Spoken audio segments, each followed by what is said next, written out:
So here's a really interesting article from the Financial Post, and it is written by the author, Mr. Matthew Lau, and he goes into analyzing Trudeau's claims that making companies file climate disclosures is actually a bad thing for investments in Canada. So essentially, to give you guys kind of a bit of context here, it's that the government is saying that if we force companies to put in, file climate disclosures, meaning how much, their business affects the environments and what initiatives they're taking to fix that, that will somehow benefit those companies in attracting more investment and being competitive with the global shift to net zero. And in the article, Mr. Lau says that that claim the government makes is actually garbage. It's nonsense. Because he says right here, Mr. Lau, how would politicians in Ottawa know better than business owners how their businesses should attract capital? If making climate disclosures were a good way to help businesses attract capitals, businesses that want to attract capital, i.e. cash, would make disclosures voluntarily. There would be no need for a government mandate. Now, the point he's trying to make here is that if making climate disclosures is a way to attract investment, then companies would already be doing that. Why does the government need to come in there and mandate it? It's not because, the government knows better.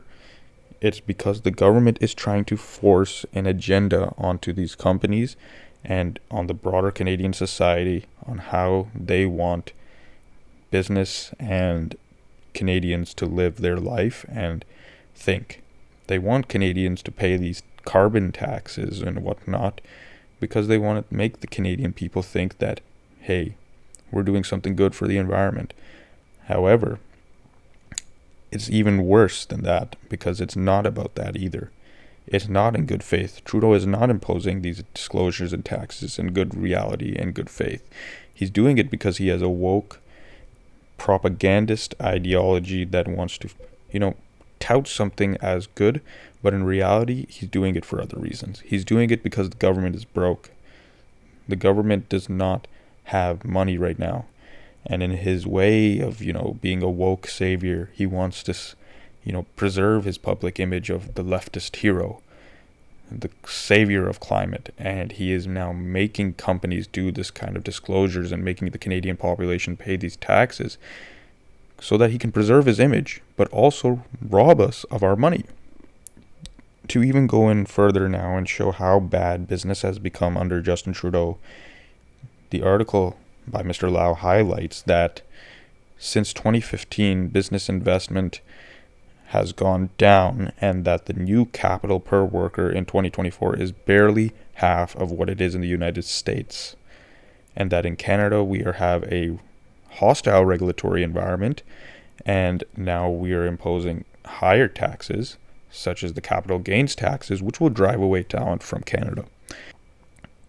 So to really bring it back in and conclude this, Trudeau is not doing this out of the good of his own heart. He doesn't care about the environment. He cares about preserving his image. And he cares about appeasing the so-called left and appealing to the emotions that they hold. And in reality, this is just a big farce to get money into his pocket. That's the real motive behind it. But while doing that, he wants to preserve his left-wing image. I have pulled up the Minister of Environment and Climate Change in Canada's profile. His name is Stephen Guilbeault. Sorry, I can't pronounce his name very well. French, of course. But he's the Minister of our environment, and the climate change. And he's a heavy influence behind these policies. So who is this man? And what are his views and his background? Well, just to give you a little bit of a taste of what he's like, I want to show you a little photo of his. This is him.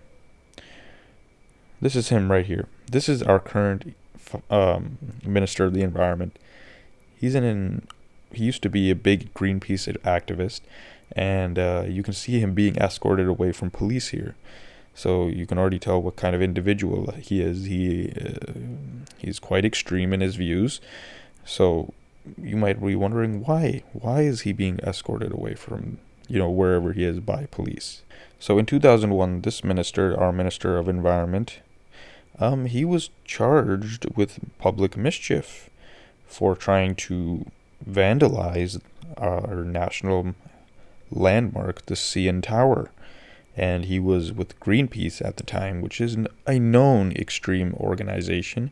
They have they take part in a lot of publicity antics and mischief, and they are very extreme people. So in 2001, he was trying to climb the CN Tower and put a big climate propaganda poster on the tower. Now, not to discredit any of the climate change people, but this man right here is very, very, very extreme and, ready to do big, bad things to push his viewpoint. And I bet this really, really helped their cause, right? Sarcastically. But he was given 100 hours of community service, a year's worth of probation, and he had to pay $1,000 in restitution, when in reality his stunt cost the tower operators of the CN Tower $50,000. Now, that was not only it, because he was also part of a group that stormed the residence of Alberta Premier, former Ralph Klein, and his wife, Colleen. Now, what kind of guy goes into the private home of somebody and starts, harassing them? Now, I've seen this happen recently in Canada, but it's not a good thing, and it's not a good trend. And to have people like that leading this country as well, who have taken part in those kind of activities and hold it proudly like a badge of honor, and that seems really unreasonable to me, and it seems really irresponsible to give those people the keys to power. They're not sane, they're not reasonable, and they're ready to do, push their extreme ideologies onto Canadians without regard for what's actually right. So this guy is just like, get a look at this guy. Look at this guy. He's with Greenpeace. He's doing all this garbage, and this is who is leading this newfound crusade against businesses in Canada and the consumers in Canada by imposing the carbon tax and imposing these kind of weird ESG and climate disclosures, which have no foundation in really any business or economics theory or anything of that sort. So I'm just going to end it off here, guys. Really, really absurd people in Ottawa, the parliament there, the federal government. It's all just in a massive, massive shit show right now. And I hope they just get out as soon as possible. But thank you guys for watching. Please consider liking, sharing, and subscribing. And also thank you for the support you're giving this channel. Thank you, and consider subscribing. Goodbye.